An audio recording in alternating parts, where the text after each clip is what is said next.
Welcome to Brother, the Masonic podcast with Neil Thomas Allen and Taz Bachu.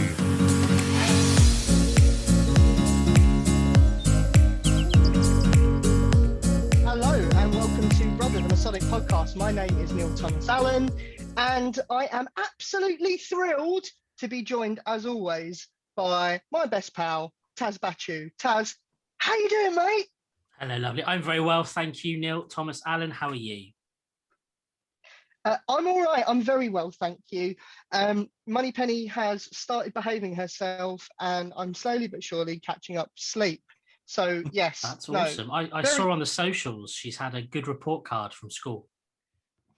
She has, yes, from her puppy school. She doesn't have any timeouts anymore, which Brilliant. Is probably the absolute minimum basic that any dog should do. So let's celebrate the minimum. Nice. Yes, so I was just going to say, compare and contrast. My dog is sat on the floor at the moment, currently chewing away at a pizzle stick, which is a bull's penis. And he absolutely stinks. Absolutely stinks. So apologies if you hear the outside world. The window is well and truly open. Well, I mean, I can't top that. And you've given us a potential working title for the next episode or this episode, so that's wonderful.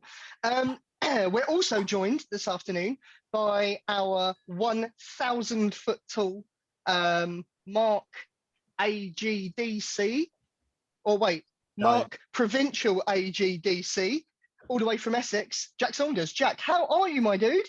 All the better for seeing you guys. It's been a while, hasn't it? And it's so good to be back and get going. Not quite in person yet, but the next time we're fingers crossed we'll be there. But just to see you and talk to you again on this platform is amazing. Perfect stuff. And also, obviously, congratulations are in order for your promotion in the Mark degree in Essex. Congratulations, mate. That's absolutely fantastic. And that's an active rank as well. Thank you so much. I'm so excited about it. I think the official date is the beginning of June that I can hold that rank officially. We won't be having a provincial Grand Lodge like we would hope. There'll be a virtual business meeting, but it looks like meetings resuming soon, I'll be able to get out there and strut my stuff around the province, which is very exciting. And we will talk, obviously, meetings going back to normal, a bit more about that later.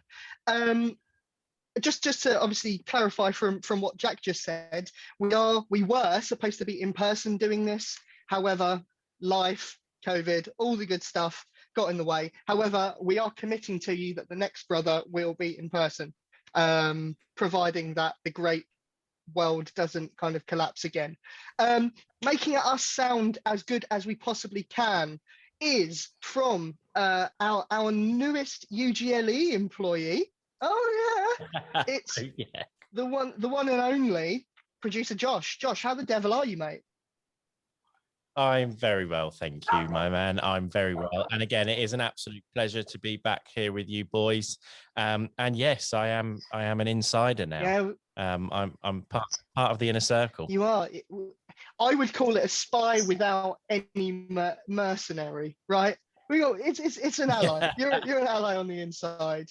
And today, actually, which is quite a nice little segue. Actually, I quite enjoyed that. We're joined as a guest host and not a guest by Shaun Butler. Shaun, how are you, mate? I am extremely well, thank you, Neil. It's an absolute pleasure to be back with you all as a guest host, not as a guest. And can I just say, Josh has been an absolute diamond since he joined. He's absolutely smashing it. And I can't wait to see what more he's got to offer in the future. So, yeah, it's like awesome to be here, as I said, and thanks for having me. It's great. Well, listen, you're one of us. So let's get started. Josh, you know what to do. It's wine of the week. Getting things started the right way. It's wine of the week. Now, as we are not in person this time, for the last time on Zoom, I'm hopefully committing to you. I believe we've each got our own choices. I'm a massive disappointment. I have nothing. I've just taken Moneypenny for a walk. So sorry, I can't give you any of my plums this week, unfortunately. But Taz, what have you got for us? So I've actually, it's half a bottle's already gone whilst we've been setting up the podcast. I have got a specially selected Tuscan Rose called Costa Toscana IGT. It's an Italian rosé. It's a 2020 vintage. I actually have like proper grown-up notes. Yay for me. It's an elegant creamy organic rosé with red berry and mineral notes, made up of a Sangiovese blend of Sangiovese grapes, Merlot grapes, and Syrah grapes. It's off dry and it's absolutely delicious. And the bottle is stunning. I don't know what you can call. Is this? Would you say this is ribbed? It's ribbed and dotted for extra pleasure. Yeah, well, it really is, and it has brought me a lot of pleasure over the last 30 odd minutes. It's like this is properly quaffable, chuggable, drinkable. It's delicious. It's $6.99. It's available in Aldi. We're not on a commission from Aldi. Other wine merchants and supermarkets are available. But if you like a little bit of rosé after a really long day at work, that's easy to drink and really refreshing, go and get it. I've ordered myself a case. So that's what I'm chugging this evening. Looks like a nice summer wine. It does. It looks delicious. I mean, it was above 15 degrees in London today, so that's it. Essentially summer, isn't it? Yeah. I'm this far away from cracking out the vest and shorts. I was going to say, are you wearing shorts? Obviously not just yet. No, I am fully clothed from my waist down. Fabulous. Yeah, I'm not going to probably reveal for what, our own good. Yes, probably for our own good, Taz. It's not that kind of podcast. Josh, what are you supping? Well, I was planning on supping this Cabernet Sauvignon Cabernet Franc by Perez Cruz, which is a virgin wine from the hangover days of when I used to work for them, one of the many other jobs. And then I realized, like the plebiscite that I am, that I don't have a corkscrew. So that's not going to work. So instead, I went to the fridge and I got a beer. And this is Bock Amber Lager by Ampersand Brew Company, which is, it was in Suffolk. It's thankfully now moved to Norfolk, which is fantastic news. It's a strong amber lager focusing on a combination of Munich and double roasted crystal malt to provide a bready biscuit base. It's brewed with a traditional lager yeast and lightly hopped with Amarillo and Mandarina Bavaria hops, giving hints of orange and floral on the palate with a crisp, clean finish. So I'm looking forward to downing this bad boy. I'll even open for it now. And we will give a link to everything on Twitter if you do want to have a look at what we are quaffing. I'm going to go down to Shaun. Shaun, I think you're a bit of a tame one. What have you got for me? So I'm enjoying tonight a really enjoyable decaf Tetley's tea. It's with two really lovely sweeteners that just sort of mix in on the palate when you take a sip. And it's really soothing, really easy to drink. And yeah, that's me. But I'll tell you, definitely 5 plums out of 5 for this. Nice. Warming nose. Mm. All of that, etc. Yeah. So, it's question: hops. how long do you brew your tea for? Because this is a debate that could go on forever, and I think if anybody has an opinion at Brother Masonic, let us know. But I'm a long brewer. I'm a kind of 5-minute walk away, do something else. 5 minutes. Same. I ring that tea bag out as well. I know that that's a bit of blasphemy sometimes, but I give it a good old squeeze. I'm the opposite. I have to say, sometimes I literally just sort of walk the tea bag past the mug. That's as strong as it gets, but less than 5 seconds for me. Wow. Good grief. Essentially milk and hot water at some point. Yeah. This is the last time that Shaun will be joining us on the podcast. Oh dear. That's just that's a crime on the tea bag, and you don't even have the caffeine. So what's the point? No, it's the taste. It's the sort of tricking my body into thinking that it's caffeinated. That's the idea, I think. it works. Love it. Placebo effect. Exactly. All about that. Love that. Jack, what have you got for us this evening? Well, as we said before, we aren't sponsored by Aldi Wines, but I have once again a wonderful Aldi wine. I'm not sure if I've spoke about this one before, but this is a Fitu. It's a 2018. It's a wonderful red. I believe it's less than £5. Fantastic. Along the lines of the Amioni that we've obviously spoken about before. Fan favourite. Yeah, the tasting notes don't come from a website, but the back of the bottle. Fitu is a Southern French classic. Ripe, warm, fruity tones. Fulsome flavours with just a hint of spice. Its dry finish makes it great with roasts, casseroles and cheese. That looks like a festive board wine, if I ever did It see does one. look like a festival wine. Yeah, very nice. Okay, right. So we've got some. We've had Shaun's disappointing drink rating, but he's rated it high. I'll beat it. Josh, what are you giving yours? What are you giving yours, mate? I'm giving this a good 4. It's actually really good. It's really nice. And it's kind of a nice mix between, I think, the amber lager. It's like an ale, but fizzy. And I know that sounds odd, Lovely. but it's enjoyable. That's a good 4 from me. 4. Taz, what are you giving your tipple? I'm starting a campaign over the next few months to bring back rosé to festive boards. None of this white wine, red wine. Josh will cover it in the news. There's going to be a lot of Masonic activity over the summer months. Do you want a warm red on one of the hottest days of the year when you are in your sweaty stripes? No. So 4.5 out of 5. Great 4.5 British is a great score. plums. Actually, I should say great Italian plums, really, because this is an Italian wine. 4.5, really good. Marvelous. And lastly, Jack, what are you giving yours? For me, it's a 5. I love it. Wow, big It's great. score. For me, it's got the perfect body, wonderful aftertaste, wonderful taste throughout.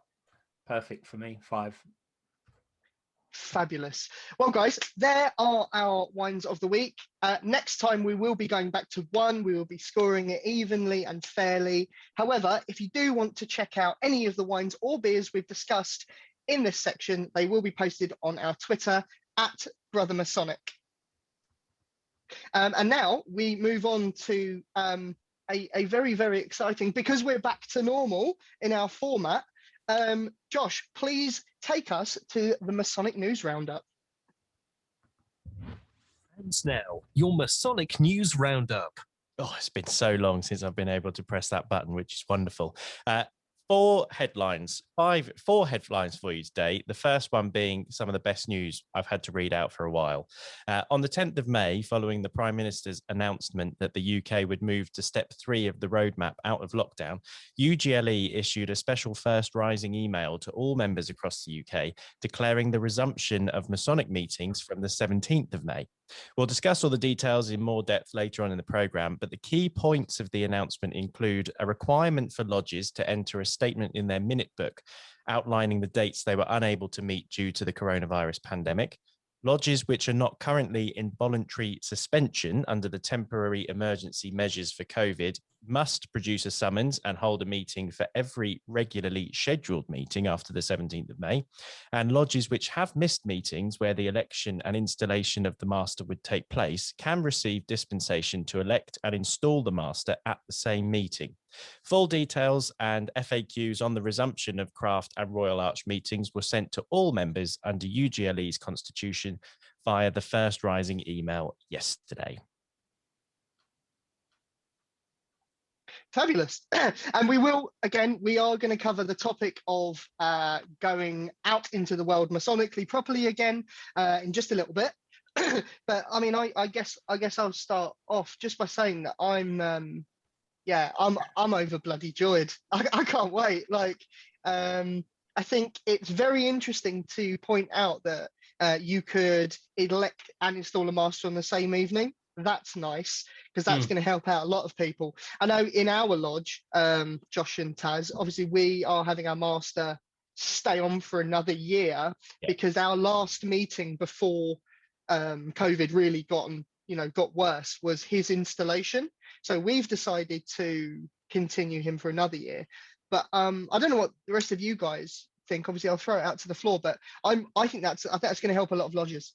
I think it's awesome. I think spoiler alert if you're visiting Simplicity for the installation meeting, but I think a lot of first time masters probably lost out on the full effect of a real installation. So I'm an advocate of yes, for some lodges it might make sense to do a proclamation, just carry the master over, but for those lodges that were perhaps that had a quorum of installed masters installing a new worshipful master into the chair, or those lodges that just weren't able to do it, really kind of use that as an event to kind of get back to normal. I think it's awesome. I really do. I think it's Freemasonry in evolution, not revolution. So it's really good to see.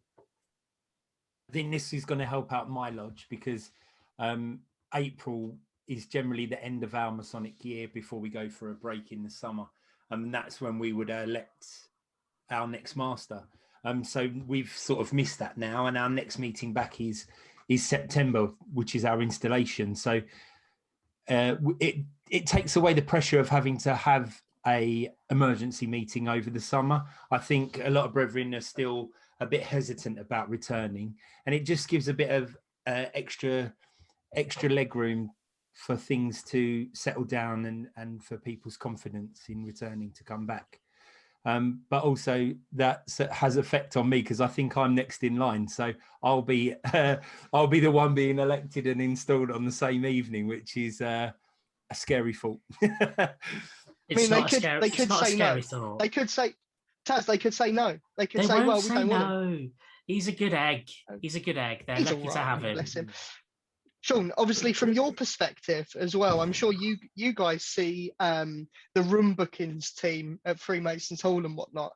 So I can imagine that they've probably done a massive sigh of relief that they're not going to get inundated with emergency meetings and whatnot. Yeah, I think you're right. I mean, it's you know what, even from a personal point of view, I had my briefcase up on the top of my wardrobe where it's sort of been collecting dust for a long time now, obviously throughout the pandemic. And the first time in a while, I took it down the other day when I sort of first knew that we were going to be sending this out, and just sort of looking at it, it's quite sad really, but sort of feeling a bit emotional, sort of looking at the apron, like taking my gloves out, and just sort of the thought and the process of going to a meeting and getting dressed up and heading on the train into town, and going and seeing all those familiar faces and stuff who haven't seen for months on end. And just I think that feeling when the meeting opens is going to be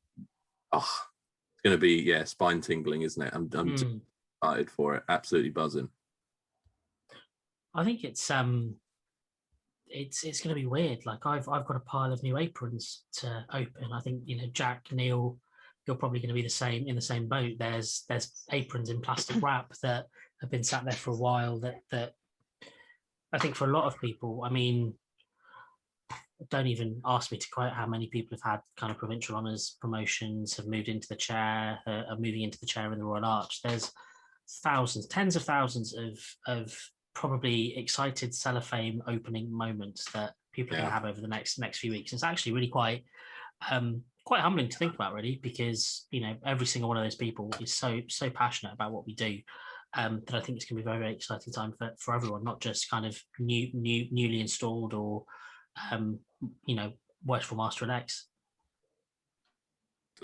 And that's one thing I was going to say. I didn't want to go into it too much because obviously this is going to be our main conversation topic after the news roundup. But I think you guys kind of summarised it perfectly. And I think especially with first-time masters, Taz, you hitting the nail on the head. I think there's going to be a lot of people that probably were a little bit frustrated and disappointed because they thought they might have to miss out a year or miss out a meeting and stuff. They're going to start getting very, very excited. So yeah, no, spot on. Josh, next news piece.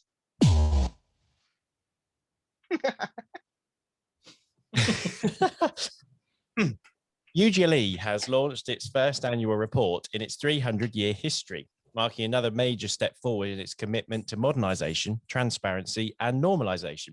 The annual report includes the new mission statement, which sits alongside the UGLE's 4 key values of integrity, respect, friendship and charity. In a recent study, found that 75% of Freemasons take part in civic or charitable activities, compared to only 31% of non-Freemasons in a matched geo-demographic profile.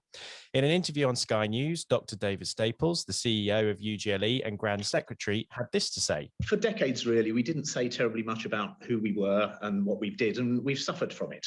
People would make up all sorts of nonsense, and we never really responded. And I think that's changed. And as we tell our story, which is an absolutely great story to tell, the public have decided that they rather like what they see. So, for example, over the last 18 months, our net approval has gone up by 25 points, and we've moved from a position when 1 in 10 people would consider joining us to 1 in 4. And that shows that we're getting something right. We've not fundamentally changed as an organisation. We have the same core values that we did many, many years ago: integrity, respect, friendship, and charity. They're the key values. But it's time we stopped hiding our light under a bushel and started showing people who we are and what we do. Nail on the head. I think it probably would be remiss. I know we said that Shaun's not a guest. I know I said he's a guest host, but Shaun, I think you've probably got to take this one and give it a bit of a starting comment. Yeah, no, you know what? It's something that certainly I think a big step for the organisation in terms of that sort of normalisation process, that turning the oil tanker that we always speak about, in terms of just really, you know, when people hear the word Freemasons or Freemasonry, they don't sort of, you sit there aghast, you know, that they actually understand what it is that we do, who it is that we are. And I think this is a big step forward in that. I mean, actually, a lot of organisations have annual reports. You know, it's a pretty common thing. And for us to be doing it, as I say, for the first time in our sort of, what is it now, 303-year-old history is a massive step forward. It's a great document. If you haven't had a chance to look at it yet, I urge you to do so. It's got a lot of interesting bits in, just about how the organisation runs, you know, financials, all that sort of thing, that as a member, and even as a non-member, you know, they're really interesting to read. So if you haven't read it, and I'm biased, but it is a really good document. So please do go and have a read. I've actually seen the printed version. So funny story, I thought that UGLE didn't love me because my housemate, who coincidentally is the worship master of the lodge that Neil and Josh and I are in, got a printed copy, and I, you know, took the post upstairs and I thought, why hasn't UGLE sent me one? And I was genuinely heartbroken, and I thought that I would. I contemplated WhatsApping some abuse to Shaun to be like, why do you people not? What have I done? Until Joe, my housemate, opened it, I was like, oh, it's only been sent to masters and secretaries. But I mean, I read it online, but it's a lovely document. It looks really quite Gucci printed out and presented in the way that it is. It's really good. It's nice. I seem to remember when David Staples first came on board as the CEO of the UGLE. I seem to remember saying to Taz that, you know, he's going to start running this like a business. UGLE needs to start operating like a business. It's only fair. We need to evolve like that. They will have to start doing annual reports, annual accounts, and all of this stuff. So yeah, I have to say it was probably expected at some point, and the content inside was, I think it massively surpassed everyone's expectations. I think that, especially about the charitable giving, especially about even the sound clip from David Staples, where he says about, you know, 1 in 4 people have considered, you know, or will consider joining. It's a fantastic resource as well, and that's something I don't think people have mentioned heavily enough, is that for non-Masons and people that have thought about, you know, becoming a Freemason, it's almost like a brochure to show people, like, exactly, this is why you should join. This is this is such a good, almost like a achievement sheet for the organization for the past 300 years.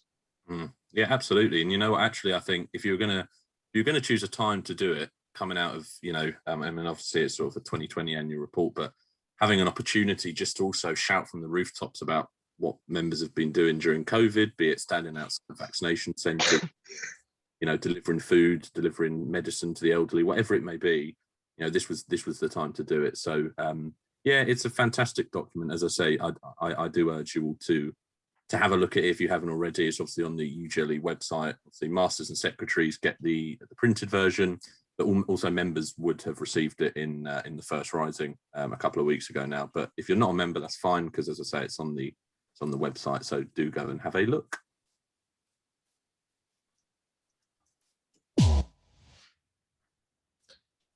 As part of UGLE's efforts to modernise and open up Freemasonry, major work is also currently underway to install a new cafe and bar area in Freemasons Hall.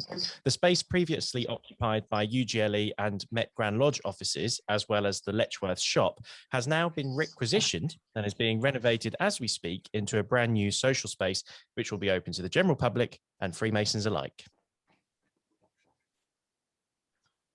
What a great idea. It's going to bring in so many people that are non-Masons as well, I think, into seeing the wonderful building and just opening up the world of Freemasonry, and I think taking away some of that maybe scary mysticism of what goes on inside, and hopefully it could attract a few more members as well.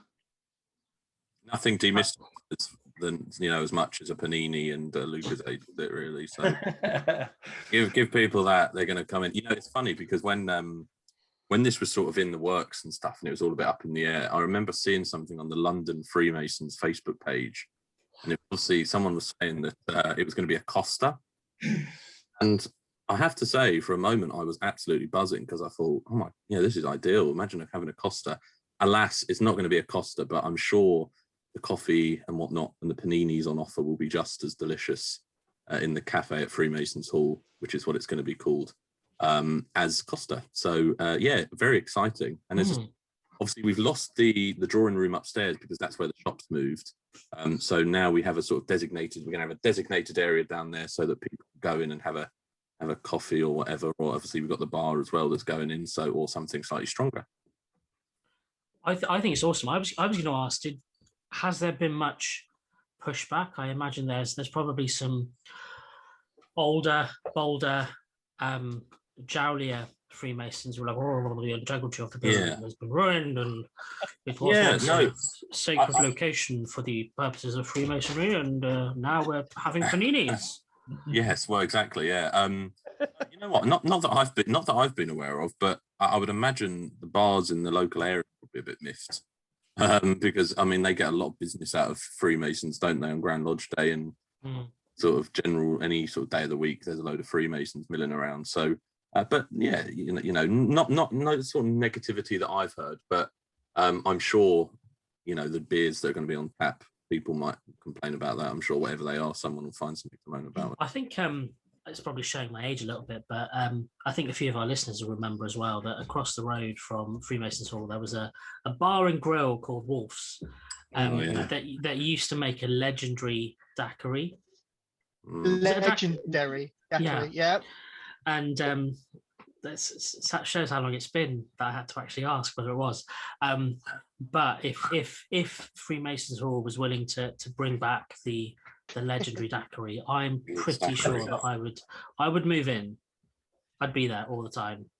Do we know what sort of capacity the bar can hold? Because I just wonder, like, if there's a few lodges meeting there, is that going to be the place that people are going to want to stay and head? Or yeah, it's a good point, isn't it? I mean, the old office space was massive. It seemed to be really big, and then if you sort of obviously I've not been there, if I'm honest with you. I don't know how advanced the work is, but if there's a cafe in one part and then a bar in another, I'm not entirely sure how it's going to work.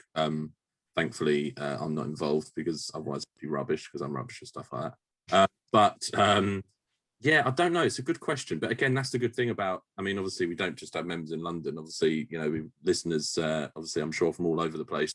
But in London, obviously you've got loads of choices, especially around Freemasons Hall, Covent Garden, places. For whatever reason, you know, there was some overflow, you know, obviously Philomena's, you know, all the places down Great Queen Street and whatnot. So there's no shortage of places to go and get a drink, is there, to be honest. And am I right in thinking that some lodges will be able to dine Yes, at yeah, Freemasons that's actually been the case for a little while. I think even before COVID, I think certain lodges. I went to Euclid Lodge of Installed Masters, and we dined in the gallery suite because there was absolutely loads of us, and that was awesome. But I know as well for sort of PCO Forum, the Provincial Communications Officers Forum that we have annually, sort of when we did in 2020, we dined in the vestibules outside the Grand Temple, which was nice. Yeah, that was really awesome. So I'm not sure if that's something that we offered to lodges, but I know that lodges are going to be able to dine in Freemasons Hall. I'm just not entirely sure on where exactly in the building that'll be. I mean, it's a special place to eat, and as I said, it's just a nice place to be, isn't it? And you don't have to go far. I always find, like with my lodge, where do we dine? It's about a 10-minute walk, and to be honest with you, I'm quite lazy, so you just sort of come at your lodge meeting, and you're just like, oh, if you could just sort of go downstairs and plonk yourself down and tuck in, be ideal, wouldn't it? I mean, this is where I think provincial lodges have got the upper edge, because I mean, in back home in Coventry, at the Dalecote Masonic Centre, shameless plug, everything's on one floor, bar, dining room, and temple. So literally 3 steps. Nice. 3 steps and you've got a beer. 3 steps and you've got your dinner. And I think UGLE and Grand Lodge catching up, which I think is really cool. My mother just gone. Sorry, sorry. The bar was literally, you'd come out, walk out of the temple, 2 steps, and you're in the bar. So if you were the candidate, or if you were the Tyler, or if for whatever reason you had to leave the meeting, then there was pretty much always someone manning the bar. Yeah, you could just sit outside and chill a bit and have a beer. Installation meetings were a lot more fun when you could have a cheeky half a Guinness or a cheeky half a pint. So I've got 2 points to make, just about this story, and one of them, just if I can be serious for a second, it's really about the public image, I guess, of Freemasons Hall and Freemasonry, and I think it goes back to this fear, I guess, a bit of trepidation on the building and about Freemasons in general, and I think to open up somewhere to the public that they can have a coffee or sit down and watch the world of, like the organization, the world of Freemasonry as it goes by, people turning up for their meetings, kind of well-known names within Freemasonry going about their day. I think it's going to really, number one, it's going to knock back any of those fears. And number two, I think it's going to encourage conversation, right? Like that's what we want. I think we want to encourage conversations between non-Masons and Masons. And I think this is a fantastic decision for A, Freemasons Hall, and B, the organization in general, to kind of open its doors even more, but from a completely different angle. It's kind of like, well, we're not going to go out and have a conversation to the press this time. We'll let you come to us. Come and have a sit down. Let's have a talk about it. Let's have a coffee. And the second comment I was going to make about it was just about, Shaun, when you mentioned that the drawing room is kind of sadly leaving us. Obviously, you're a guest host today, so I can talk frankly. Yeah, cool. The coffee machine in there was awful. I don't want to spend 50p on powdered tea anymore. It's just, you put the 50p in, you get basically dust in a cup. So I think it's a great thing. Shaun liked that tea. That was Shaun's favourite tea. Yeah. That was what do you think this was? All right. Josh, any more news stories? Yes, we have an and finally, and this is a big one. The inaugural celebration of NHS Social Care and Frontline Workers Day is set to take place on the 5th of July, with Freemasons leading the event.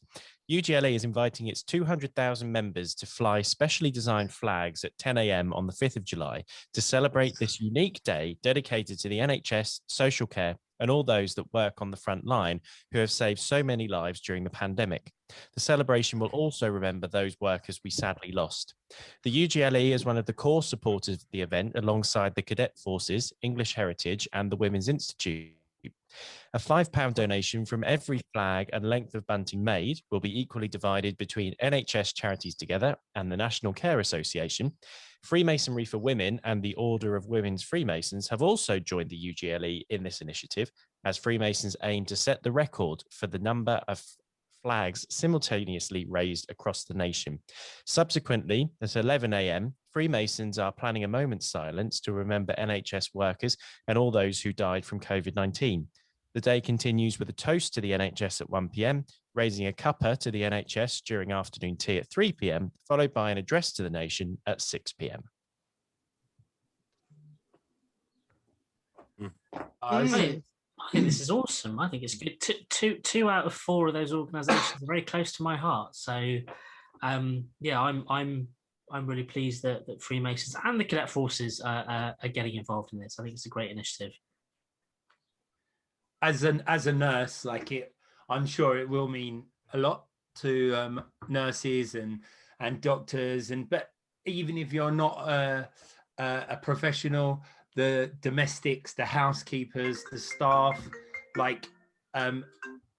all people that work within the NHS and even in non-NHS healthcare providers as well. I think they'll all join in and really appreciate what's going on. It'd be nice to see if the lodges and the centres can invite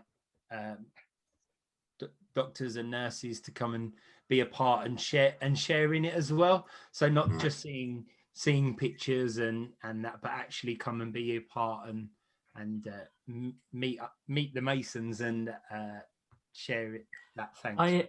I think is it the circuit of medical lodges or the medical lodges? AML. Medical and Legal Lodges Association. I think they should be leading from the fore in this regard, because I think a lot of their membership will be people on the front line, and I do hope that they'll get a prominent role. Yeah, this is something that obviously, again, I think we're all probably, it seemed a bit futile standing on the doorstep and clapping, but at the time that's all we could do in terms of the restrictions. And it was just any old way that we could sort of find to say thank you to, people like Jack and his colleagues in the NHS who were literally going out day to day facing this thing down. And I think it was really important to us and as Freemasons generally, I think, to just try and find another avenue for us to really show our appreciation. And yeah, it's a fantastic event. It's being organised by the Queen's pageant master, Bruno Peake. It's being spearheaded with promotion by the Daily Express. As you said, there's a number of organisations on board that are sort of driving this thing. And sort of touching on what Jack said, I know of, I think, at least 2 provinces that are doing just that. I think there's a couple of provinces where they've invited sort of, local health teams down, people who they know were sort of, on the COVID wards, fighting it, tooth and nail, so to speak. And even just buying a flag, sticking it up on a flagpole at a Masonic centre, it's just a little way to demonstrate how grateful we are to all those people who for the last year have basically gone through hell to make sure that people who were getting it were hopefully coming through it unscathed. Obviously there are those that didn't, and the event's also paying tribute to those, but I just think what a way to say thank you to the people in the NHS with a dedicated day, and as I said, anything that Freemasons can do to mark it is awesome, isn't it? I think we need to give a shout out to some of the lodges for the work that they've done through COVID as well. Like I know lots of lodges in Essex have adopted wards at local hospitals, and they've provided hand creams and energy drinks and snack bars and just other sort of niceties to try and help them get them through. And I've seen all across the country lodges doing this, and not just a once occasion photo op. It's been a regular occurrence month after month or every other month, and I think it's been so well received, and I'm sure they are so appreciative of that. And it might seem a small thing to a Freemason, but to a nurse or a hospital worker, it's made a massive difference. So thank you to all those lodges.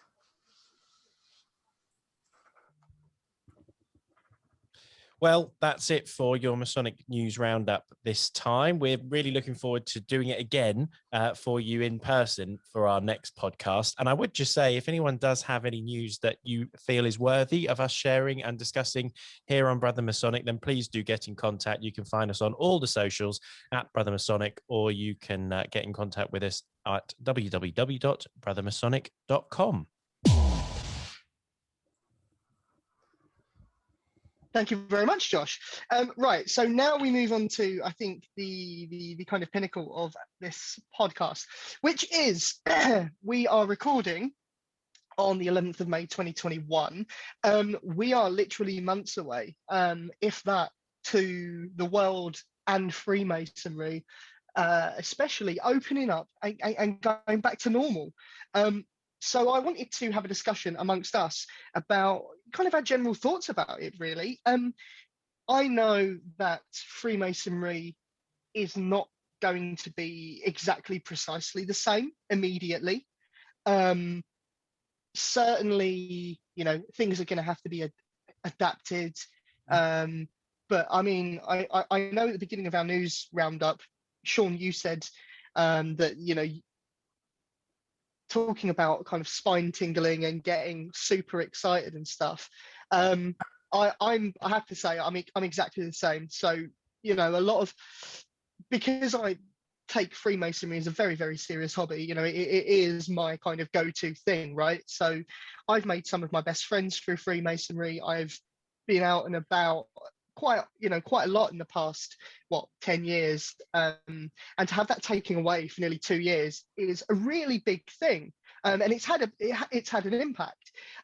So to be able to go and see all my friends again and get involved with all the ceremonies that I'm really, really excited about has me super duper excited.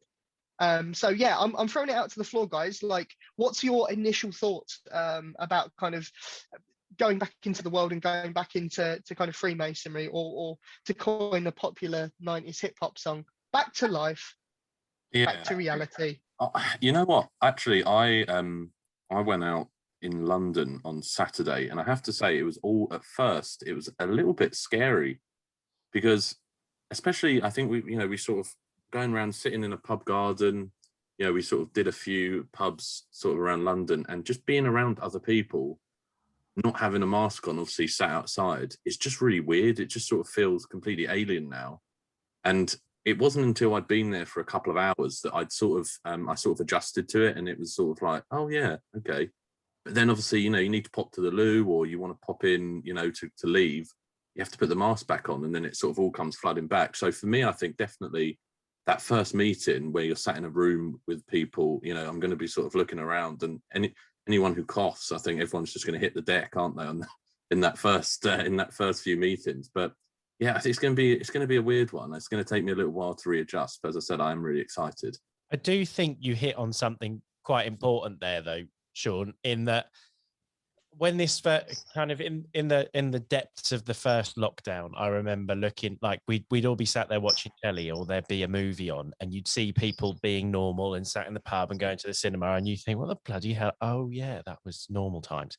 And you were so attuned to social distancing and COVID regulations that when you saw people not doing it, it seemed really odd.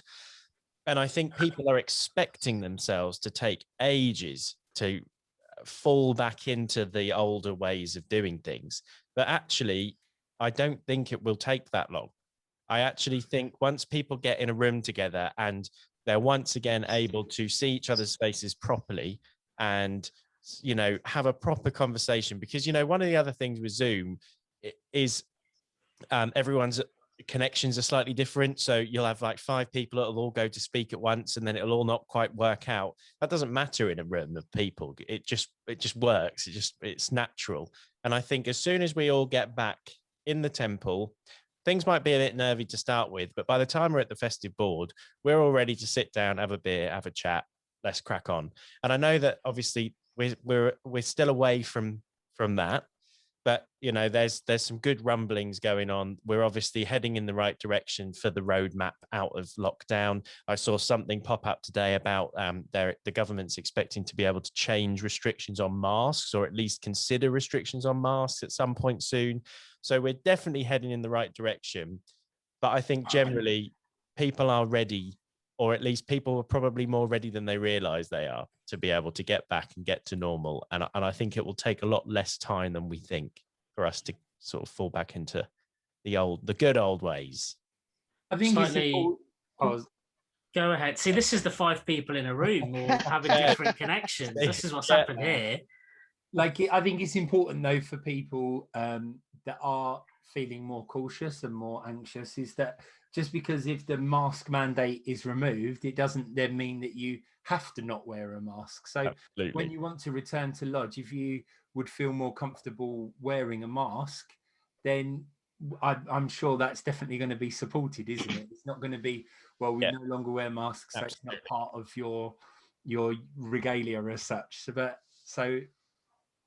And Jack, obviously, you being a medical professional, just to clarify for someone like me, you do mean the COVID-19 masks. Like, if I wanted to wear something slightly more broad-minded of a mask, that would not be okay, right? I mean, I don't think you get away with sitting in a temple dressed as Iron Man. Yeah, okay. I have images, Neil, of you. I'm just making notes. Neil, I have images of you sat as sort of Rey Mysterio from WWE in a lodge. Yeah, and that's kind of where I was going with it, to be honest.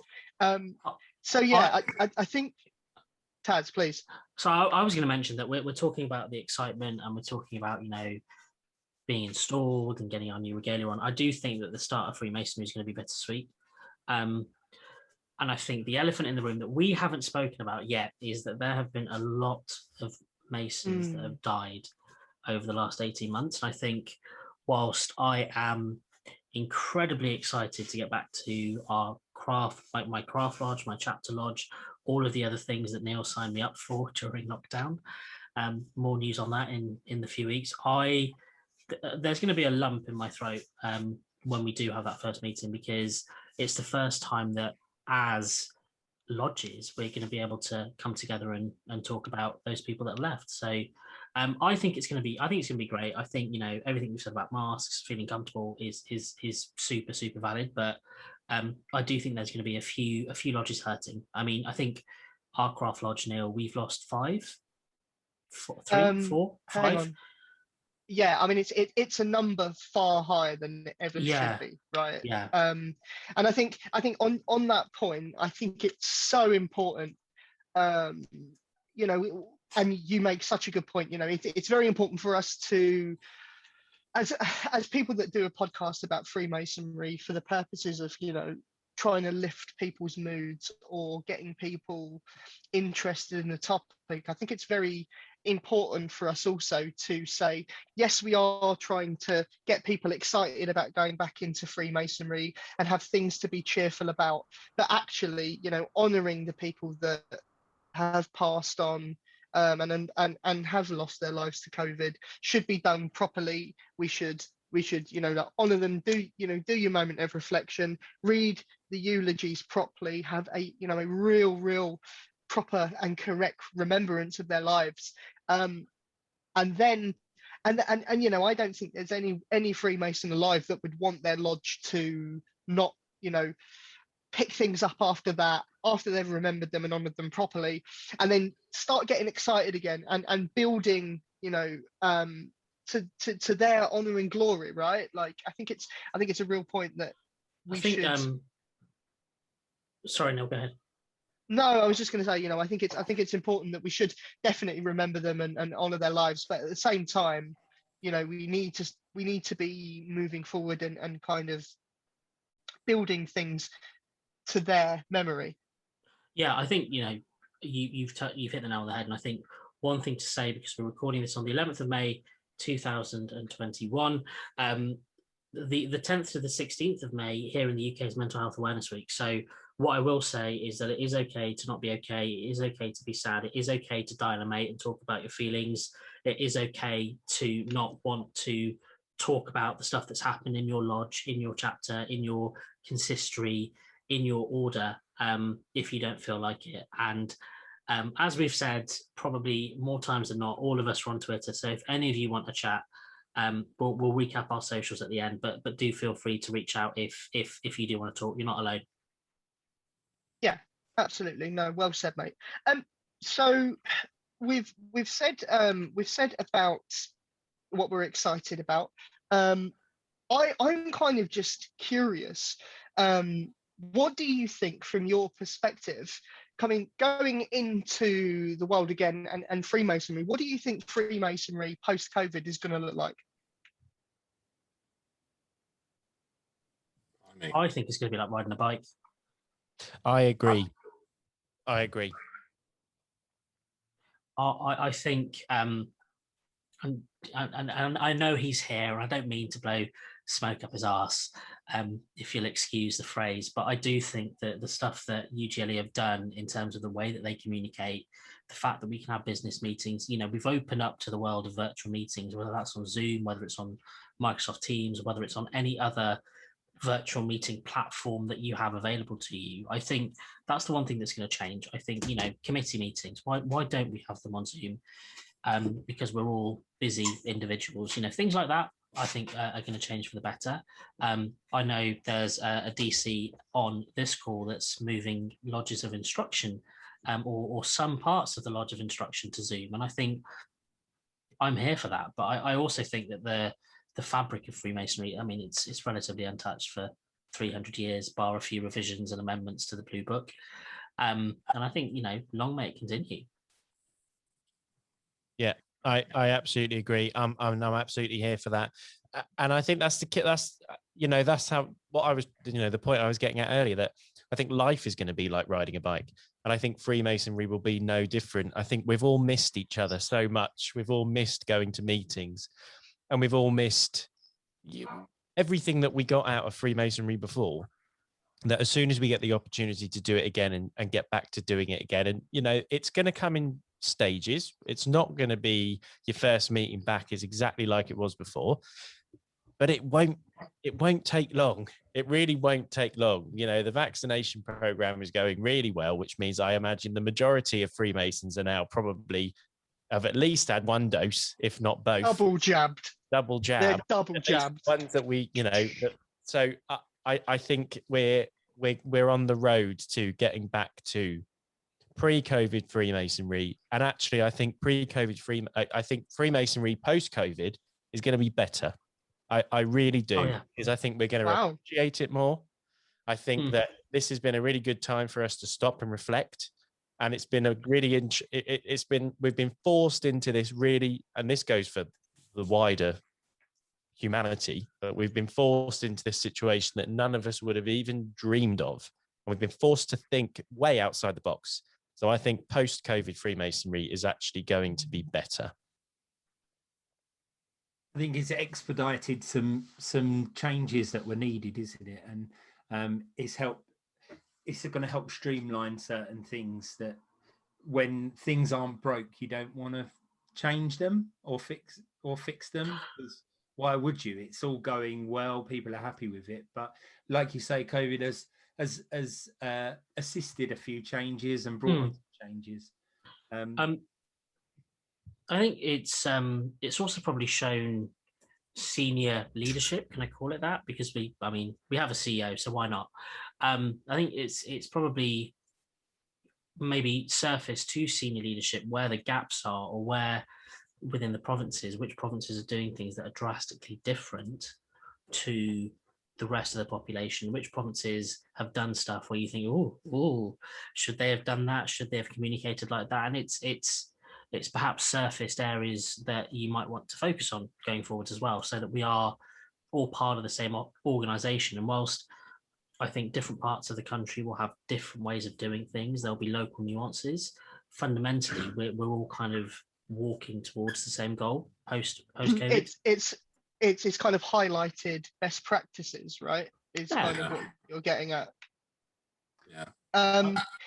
Shaun, on this kind of topic, sorry, Jack. I just wanted to know from UGLE's perspective, do you think it has highlighted best practices? Do you think, what's your kind of view on it? Yeah, I think you're probably right. I know, for example, with comms, I mean, we have provincial communications officers for each, so one for each province, and obviously one for Met. And a big thing for us has been something really simple, which has just been the creation of some WhatsApp groups.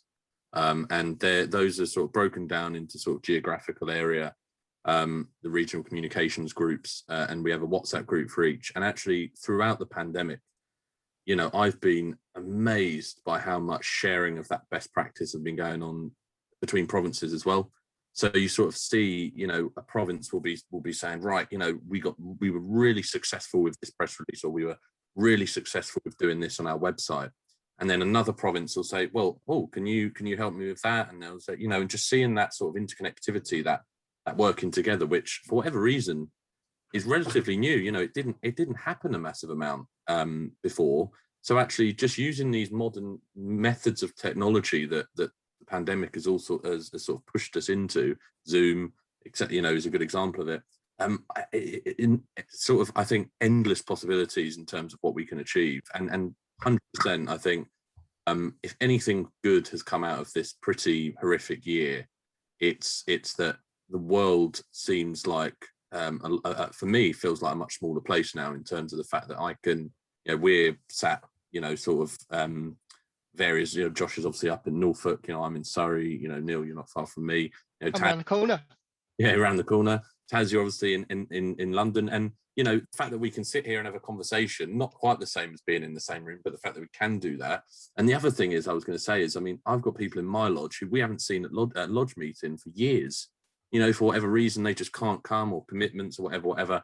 And seeing them jump on a Zoom and have a chat and a catch up and, right, how you doing? What you up to, blah, blah, blah. It's just been fantastic. And then hearing stories about people in that position who've then said, oh, put me down for that first meeting, I'll be there. And it's just if anything good has come out of this year, I'd say that was definitely one of them. The other thing I think will be lodges accepting credit cards and bank cards for dining fees. The amount of treasurers that have ordered contactless machines to take fees is, love it. Okay, and I think obviously we've been speaking about the other various different things, and I think there's probably two things I really want to cover before we wrap up. And that's, the first thing is that we all, and this is a lovely thing about Freemasonry going back to normal, we've been suspended for quite some time. But the nice thing is we've all got something to look forward to, right? We've all got different jobs and aprons and everything like this that we've acquired. But it may not even be that, because people have got ceremonies that they're going to go through kind of when they get back into Freemasonry. So, for example, myself and Taz mentioned what I've signed him up for. So myself and Taz, and actually Jack, because I've twisted his arm as well, we are all joining a Mark Lodge together to kind of kickstart it. I'm very lucky enough to go in as a senior warden, and Taz is going to go in as junior warden. So I'm finally going to return the favour of installing my best friend after he installed me, right? It's just in a different order.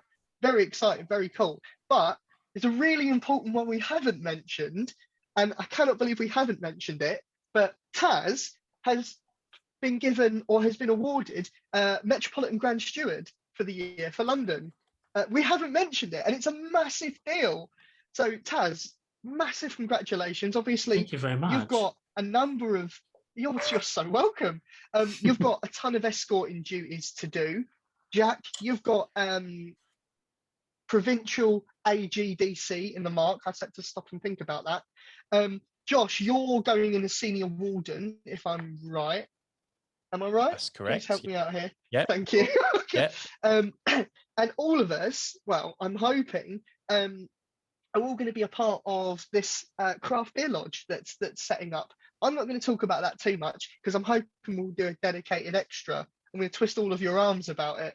But this is the first I'm hearing that you want me to join the craft beer lodge, Neil. I mean, talk about talk about putting somebody on the spot in front of a load of thousands of listeners. Exactly. For Yeah, our sorry listeners' about that. benefit, this is what Neil does. Neil will get you, back Yes. you into a corner in a pub, ply you with beer, and then say, here's a form for another order that I think you should join with him. I've filled it in for you. All you have to Absolutely. do is sign. This is what he does. It takes me about Yeah. a year to drink a pint. I just don't think I'll be able to keep up. But hopefully I will twist these guys' arms to do a special extra about the craft beer lodge and kind of all the plans that we have with it.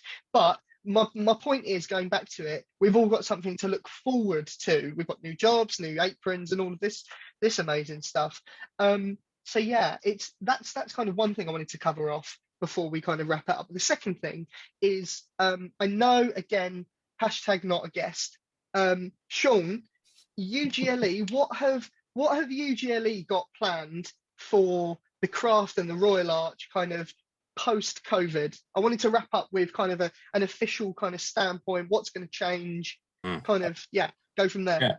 Yeah. Well, I think on a number of levels, not a great deal. And to be honest with you, I think masonry will still look pretty similar to how it did before we all were locked away a year ago. But I think certain things, as you say, lessons that have been learned in the pandemic, 100%, this sort of thing, as I said, use of Zoom, etc., etc. And then I think, going forward, I think definitely attempts just to ease people back into the regular flow of Masonic life. Encouragements that we've seen and heard on this call, from Jack about, if you don't feel comfortable, you've got to be honest with yourself. You've got to be, comfortable in that, and don't feel ashamed or embarrassed in being upfront and honest with people. Because if anything, the hope is that people understand why someone isn't feeling uncomfortable. From a comms point of view, we're looking to launch a new marketing campaign in sort of later on in this year, actual date TBC. And that will be a big sort of drive on membership to try and encourage as many people to come in to Freemasonry as we possibly can. It's very exciting. It's something that we haven't really done before. But myself, obviously, and Josh will be working extensively on that as a project going forward, and working with provinces, to really fine tune that message. Some of which we saw in the annual report. That sort of elevator pitch, so to speak, about if you had 30 seconds to tell someone what Freemasonry was, what would you say? And that's actually a really powerful sort of technique to use to sort of try and bring people in. So I'm really excited to sort of see that take off, and hopefully, we get a load of candidates in to the craft. And as I said, I think that just that readjustment, and an acknowledgement that actually what we've been through in the last year is, hopefully once in a lifetime. And that it's a big deal, and people aren't going to get over it overnight, and people do just need to relax and enjoy it, and don't push yourselves if you don't feel able. I just hope that in that 30 seconds somebody's going to mention the garden centre, a maze, and the Sunday Times crossword. I hope that too, Taz. This has been awesome. It's been so nice to get back to normal. I have literally ploughed through 3/4 of a bottle of wine. I've absolutely enjoyed speaking with 4 of my most favourite people in the entire world, which brings us to the end of Brother Season 3, Episode 3. In the bag. Thank you so much. Look at me. Watch me cock up the websites now as well. So if you want to learn about all things Brother Masonic, you can visit www.brothermasonic.com or www.brothermasonic.co.uk. You can follow us on YouTube, Facebook, and Twitter at Brother Masonic. Reach out to us. We love hearing from you. We love talking to you, and we love hearing your views on the podcast. And I wanted to encourage people, if you enjoy the podcast, please think about and consider giving us a 5-star review on Apple Podcasts. We actually had one fairly recently, which Jack is going to share. So please do, Jack. Well, we had this fantastic review just come through the other day. We're not sure if it's Osmo Duck or if it's OSM Duck. But thank you for your 5-star review. you have said literally all you need to stay connected to the world of Freemasonry and find out what's going on. Excited for the future. Heavily recommended. Thank you once again. Wasn't that nice? It's lovely. Yeah, please make sure to give us a 5-star review. As always, thank you so much from Josh, Jack, Taz, our guest host Shaun, and myself. We are brother, you are too, and we will catch up with you very soon.